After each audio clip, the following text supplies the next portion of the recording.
Good morning, everyone.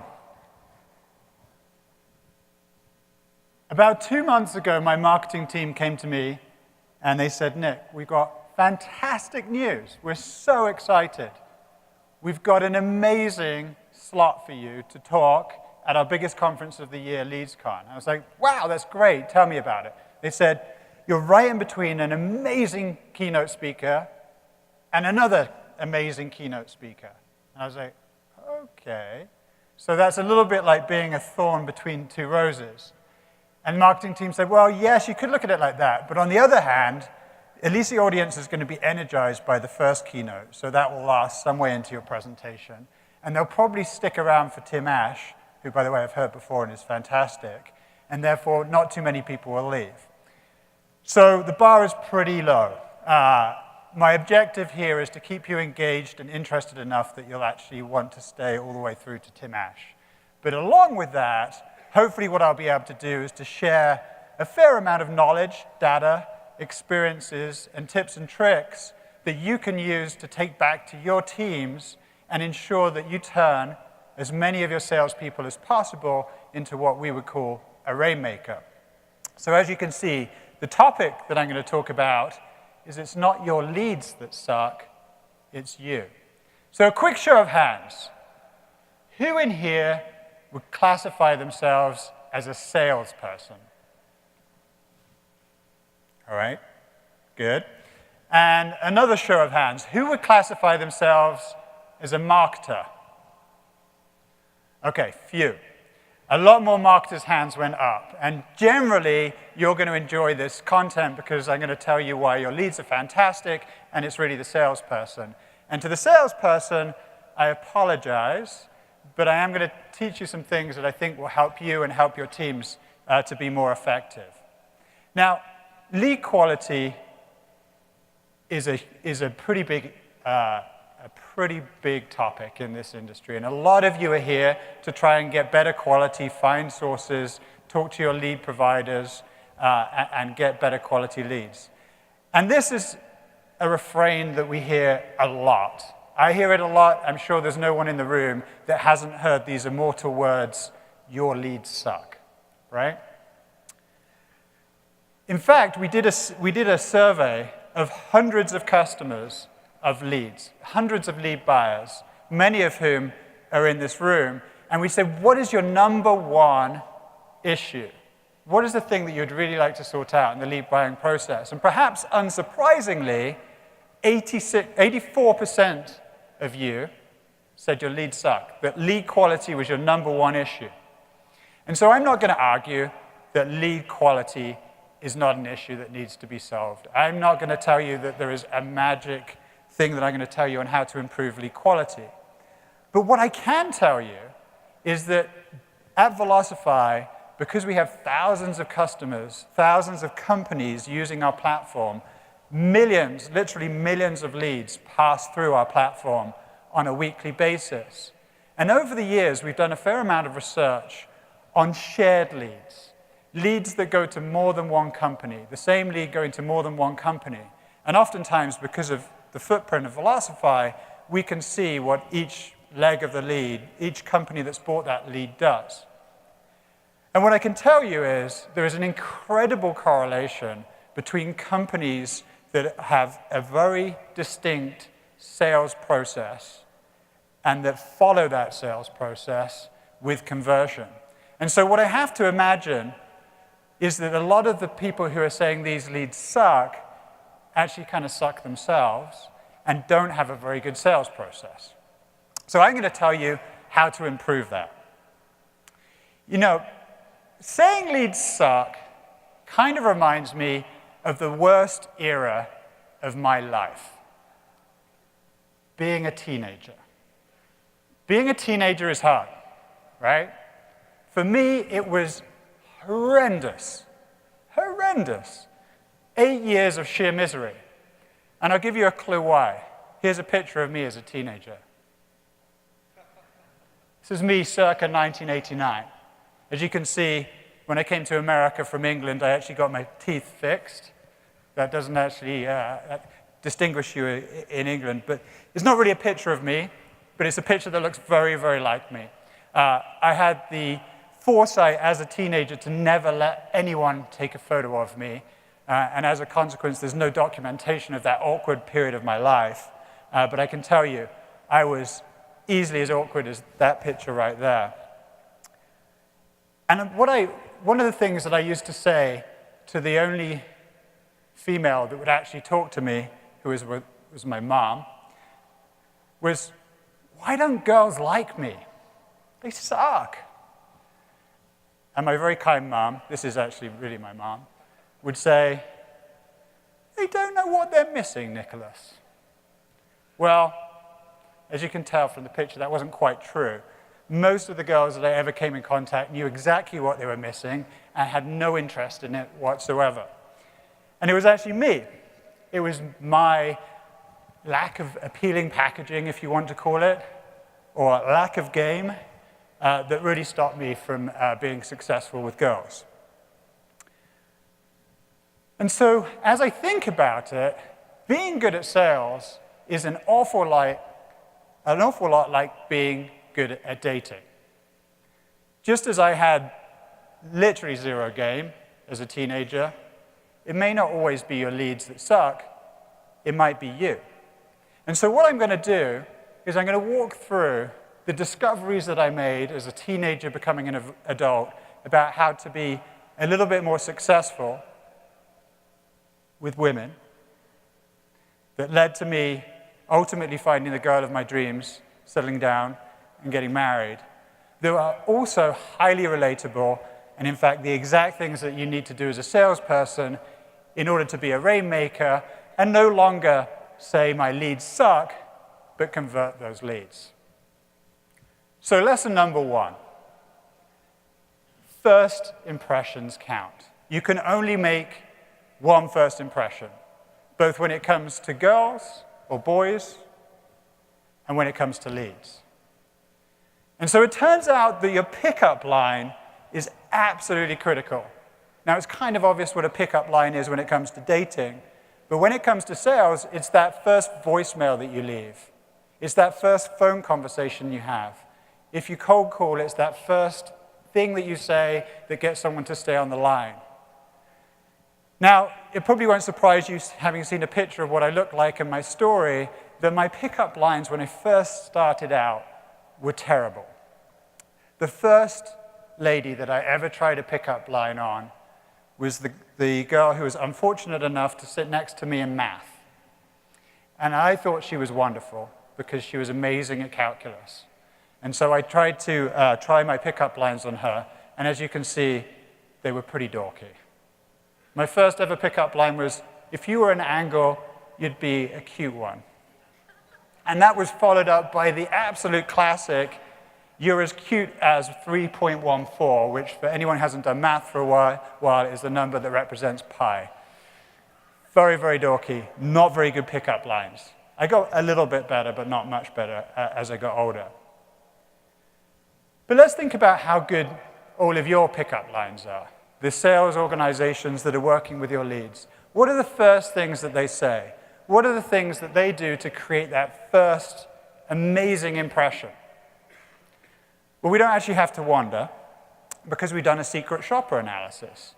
We went out to hundreds of companies that buy leads or generate leads, and we went onto their websites, we entered leads on their forms, and then we saw what the response was. We looked at how quickly they were called, we looked at the voicemails that were left, the emails that were sent, and we analyzed it all. Now, just to raise the stakes a little bit, let me tell you about the hundreds of companies that we chose and how we chose them. The first thing that we did was we looked at who had attended LeadsCon last year, and then who was attending LeadsCon this year, and then we went after those companies. And what we actually discovered when we got the full attendee list is about 40% of you in this room had your company secret shopped by us. So I apologize for the fake-ish leads. There was only 1 or 2 that each of you got. But what I'm actually going to do now is I'm going to play you a couple of examples of horrendous pickup lines or horrendous voicemails, and there's a 40% chance here that it's from one of your companies. So I apologize for that. Hopefully you're all good with being embarrassed. What I can tell you, what we've tried to do is to protect the innocent, and we've tried to bleep out any recognition of which companies they are. But if you hear someone that you recognize their voice, probably just keep it to yourself. These are not examples of good voicemails.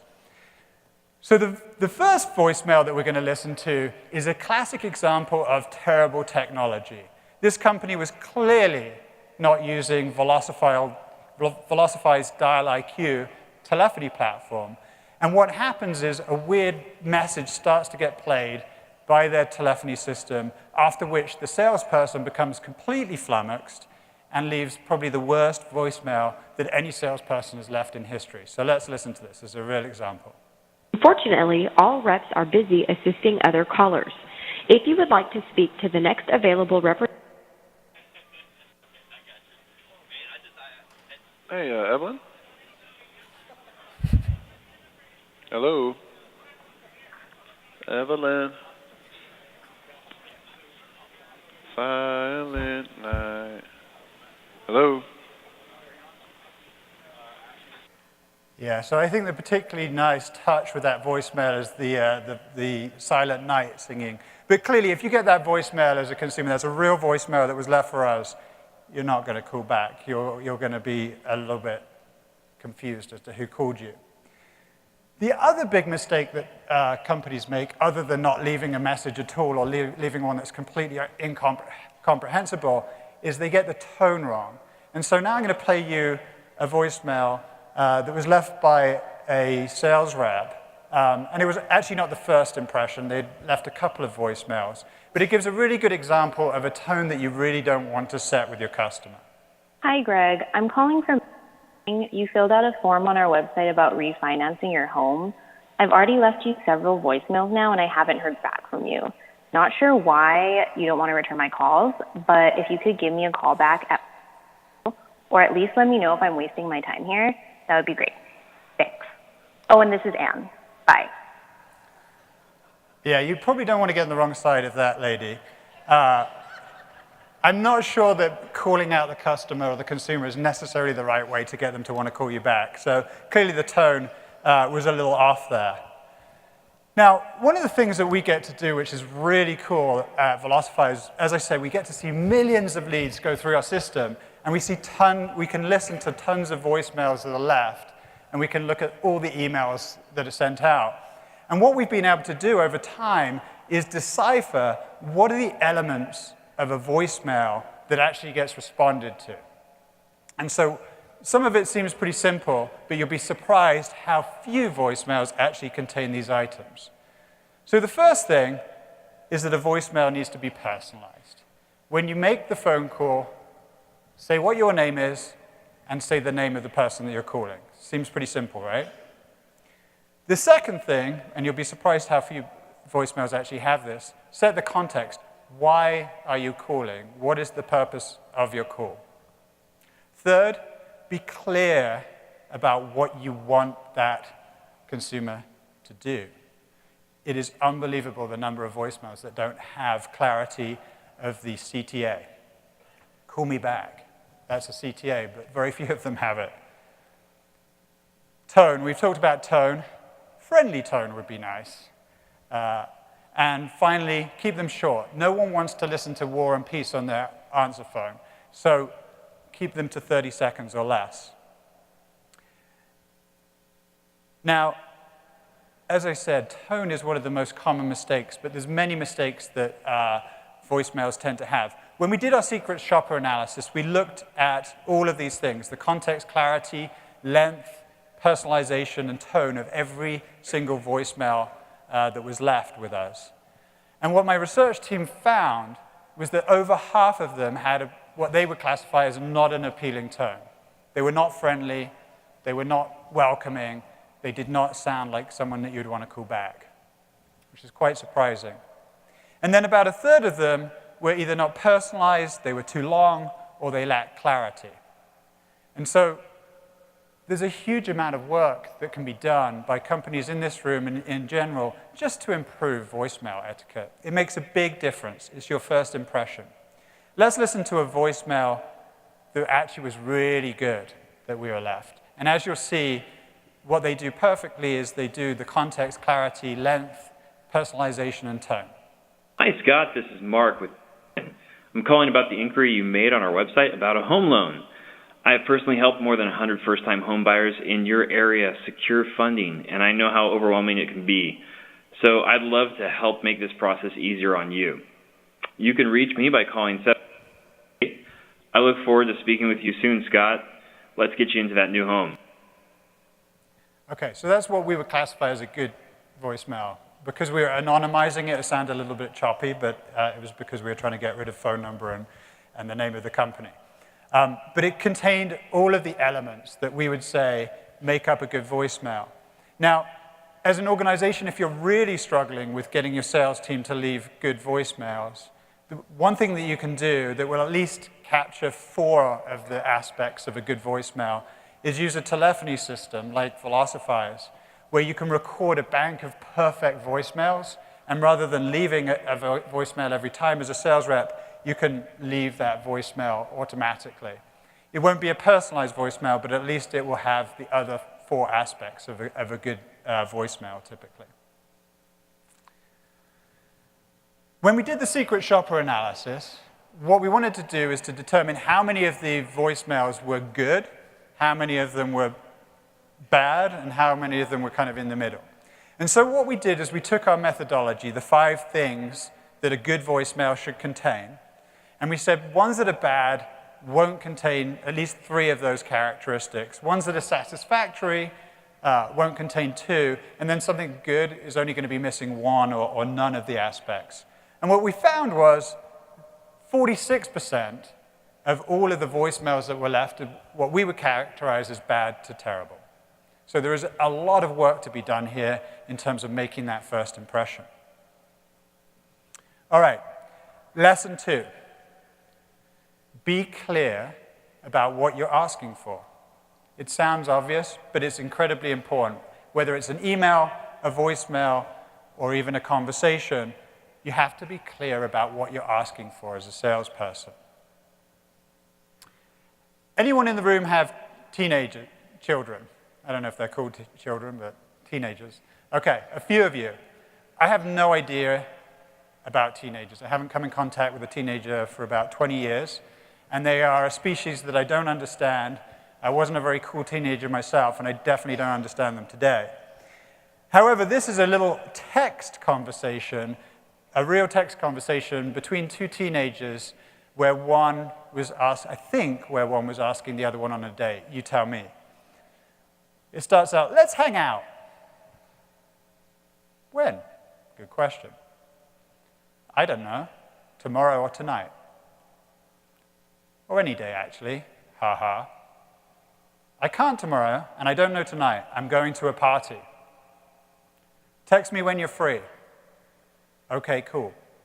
Now, I personally have no idea what was being asked for or whether a date is actually going to happen, but this apparently works for teenagers. For everyone else, being specific is key. I understand this never happened to me as a teenager for obvious reasons, but I understand back when I was a teenager, a girl or a boy would slip a note in class that would say, will you go out with me? Tick yes, or check no. That is specific. I like specificity. And that is what is very important when it comes to email and voicemail communications as well. This is another example of a secret shopper email that we got from a salesperson. The problem with this email is it asks for too much. As I count it, there's quite a few CTAs. Reply back to the email, schedule visit with Ben to get more information, ask about monthly salon specials, gift card available, get more information and schedule a tour. If you're no longer interested, please reply stop. I would say 6 CTAs is very excessive. You want to be very clear, what do you want that person to do, and be precise in the email. Just as with this email, there's one clear call to action. Do you have time for a call, either tomorrow or Wednesday? I'm available at 11 a.m. or 3 p.m. both days. Let me know what works for you. Pretty simple CTA, not confusing. I'm not being asked to do anything else. And so just as with voicemail, as we do the analysis and look at all of the emails that are either automatically triggered or that are personally sent through our system, we've got a very clear picture of what emails actually get responded to and which ones don't. And we've looked at what the perfect email consists of. And it's pretty simple. The first is you need a short subject line, and it needs to give context. Someone needs to know why they're going to open up that email. What is the context for this email? Secondly, you should personalize it. You should use the recipient's name. Nothing worse than getting an email that says, "Dear first name." Second, you should be clear. There should be compelling copy. It should be free of typos. You should state the value that you're offering, and it should have a friendly tone. No more than 2 CTAs. I think it's appropriate to have a CTA and then allow people to opt out, but that's the maximum. And finally, length is key. 50 to 125 words is easily enough for a simple email from a salesperson. When it comes to the biggest mistake with emails that we saw in our secret shopper, it was call to action. Very few of them had a clear call to action. They either had too many or none at all. And that was about 50% of the cases. About 46% of them were way too long, and then 39% of the emails that we looked at had 0 personalization. So there's clearly a long way that people can go in order to do a good email. But it's really very simple. This email is a good example.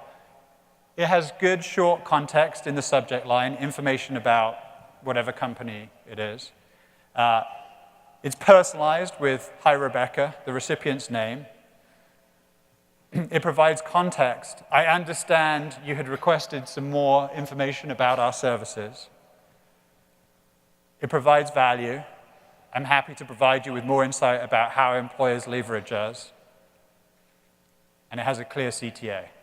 And it does all this in a really short email. And this will probably get responded to, believe it or not. It's not the world's most mind-blowing email. It doesn't have videos or anything like that, which, as a side note, really work. But this is a salesperson-specific email that they've sent. It's simple, short, and it gets it done. When we did an analysis of all the emails that we received in the secret shopper, again, we used the same criteria. Which are missing 3 of the things, which are missing 2, which are missing none. And again, 48% of the emails that we received in the secret shopper, of which we received thousands, were bad to terrible. They did not contain at least 3 of the elements of a good email. So there's a lot of work to be done there too.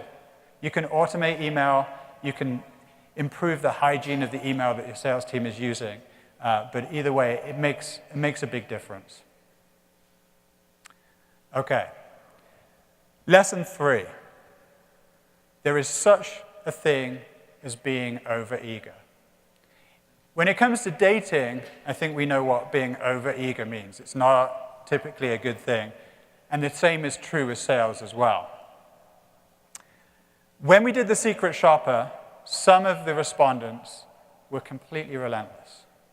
This is the number of voicemails that we were left per lead as a percentage. You can see that about 40% left just 1 voicemail, which is fine. The perfect number is actually 2. But there was a high percentage, 15%, left 5 or more voicemails. And 1 lead got 48 calls and 10 voicemails. That is not a recipe for success. That is not a recipe for a good consumer experience. And frankly, it's pretty terrible for our industry if we're harassing leads like that. Let me give you some insight. This is how 5+ voicemails feels. I'm going to show you a clip in a minute. It's a little bit long. It's 3 minutes. It's pretty funny. But it will show you how it feels to be called more than 5 times as a consumer. And I'm afraid there's 1 expletive in this. So if you want a PG-13 experience, earmuffs. Hi, this is Nikki. Leave a message. Hi, Nikki. This is Mike. I met you at the Dresden tonight. I just called to say that I had a great time, And you should call me tomorrow or in two days, whatever. Anyway, my number is 213-555-4679.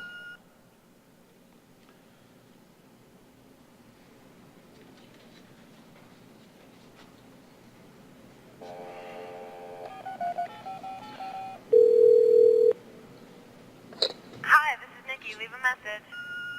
Hi, Nikki, this is Mike again. I just called because it sounded like your machine might have cut me off before I finished leaving my number. Anyway, and also, sorry to call so late, but you were still at the Dresden when I left, so I knew I'd get your machine. Anyhow, my number is 21.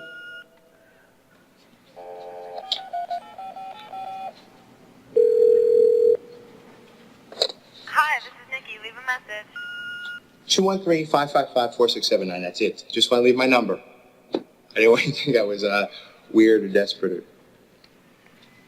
We should just hang out and see where it goes, because it's nice and no expectations. So, okay? Thanks a lot. Bye-bye.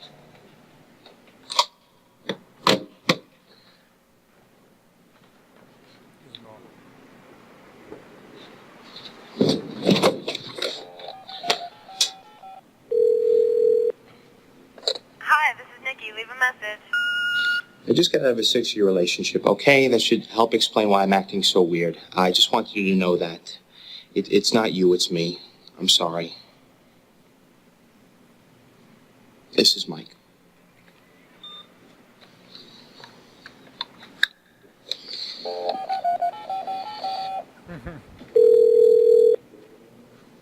Hi, this is Nikki. Leave a message.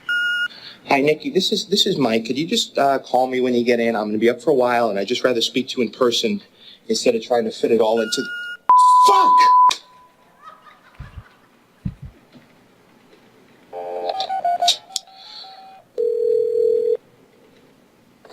Hi, this is Nikki. Leave a message. Nikki and Mike. This just isn't working out.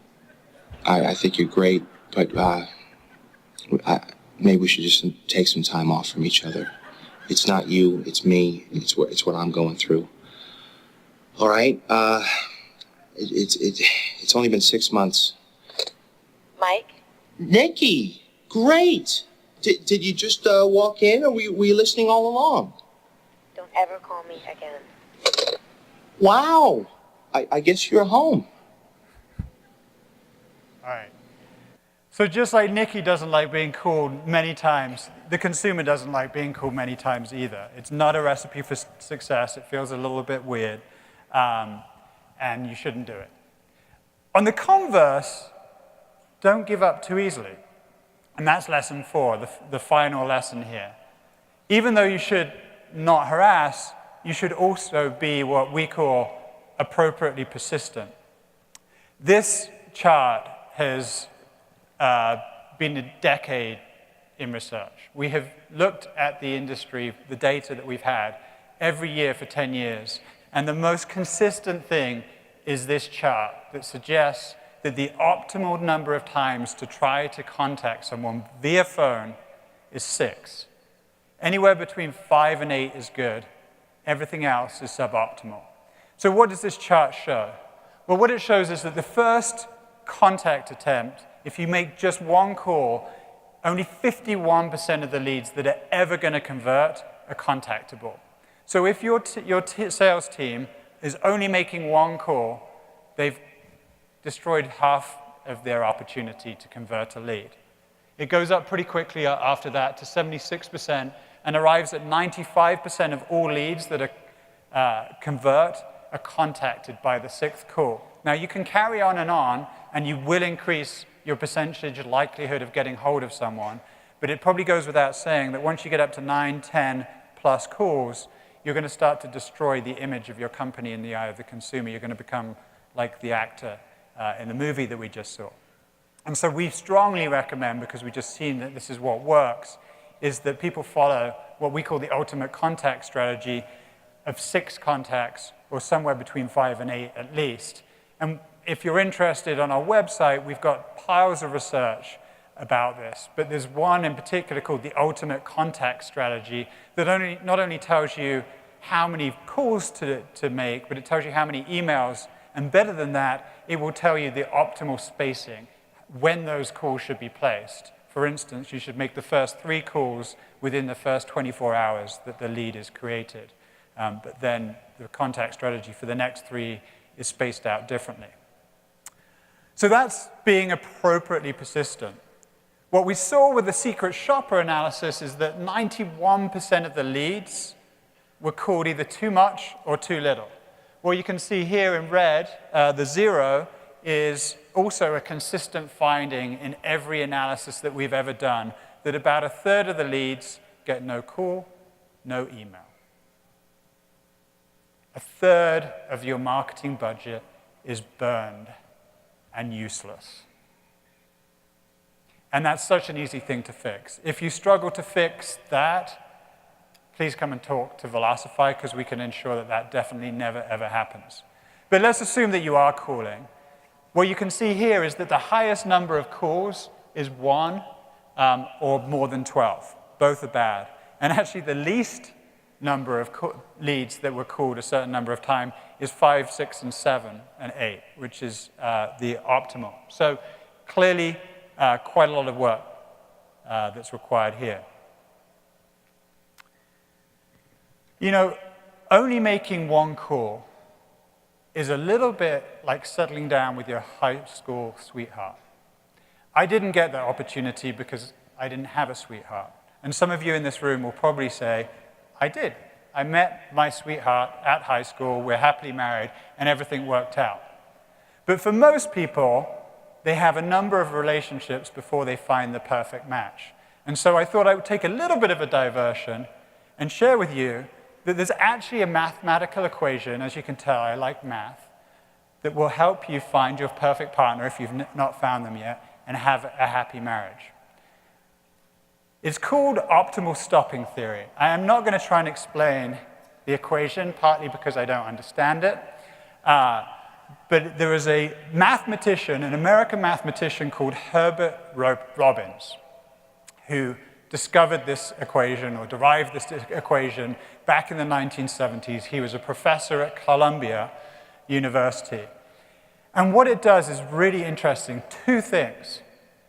First of all, as I said, it will allow you to find your perfect partner to settle down with. And being the geek that I am, I actually use this in finding my perfect match. The second thing is it will tell you the exact time that you should leave a casino because you're either ahead or too far behind.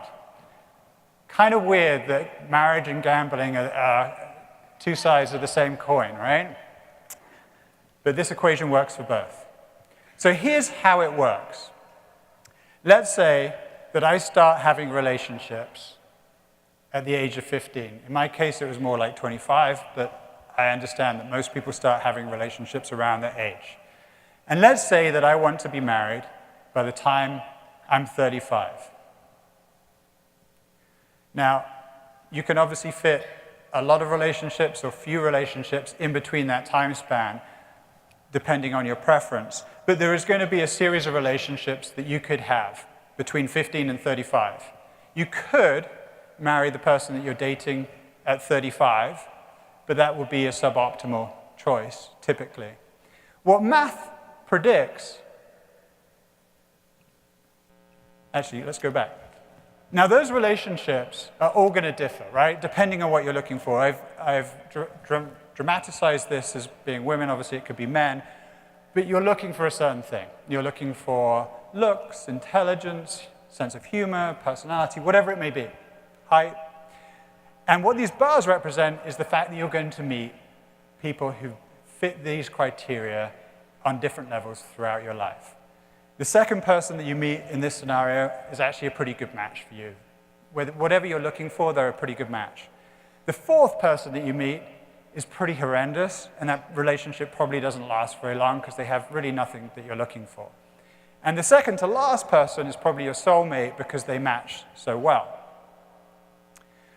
Well, what the mathematical equation comes down to is a number, 27%. What the 27% relates to is that 27% of the time between being 15 and 35 is an exploration phase with the optimal stopping theory. When you hit 22.4 years old, you then start looking for real for your partner. In other words, everyone before you're 22.4, you discard. They are fodder for your experiment in the optimal stopping theory. The first person that you meet after you turn 22.4 that is better than everyone that you met beforehand, stop. That's the person that you should settle down with, which in this case is the third person. You should say goodbye to these two because they were not as good as the second person that you met, but the third person afterwards is better than everyone that you've met. You will never know the fact that all of the people that you met afterwards, that one of them would have been your soulmate, so you'll be blissfully content, and you will have optimized your chances of finding the best partner that you possibly can. So that's how optimal stopping theory works. It also will guide you on when to leave the casino, which is exactly 27% of the time from when you started to when you actually intended to finish. So bear that in mind tonight. All right.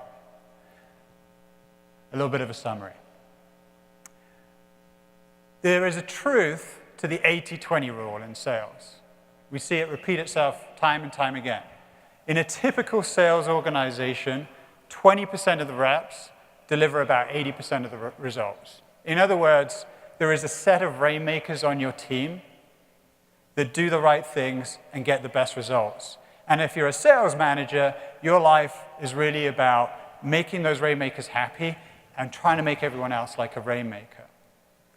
What I can tell you is that if you follow the same things that allowed me to get from being an incredibly awkward teenager to finding my perfect partner, as a salesperson, you will become more of a rainmaker.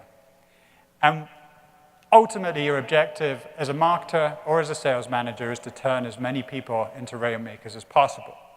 As I said, first impressions are important.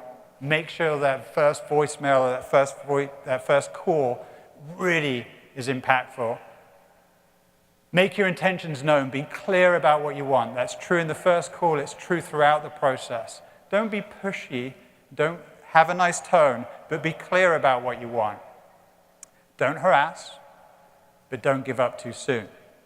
And if any of you are really struggling with these things, as a sales organization, I'm going to make a shameless plug.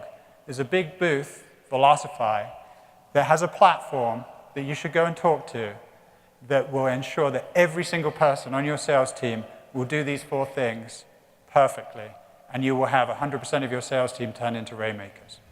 All right. Thank you very much.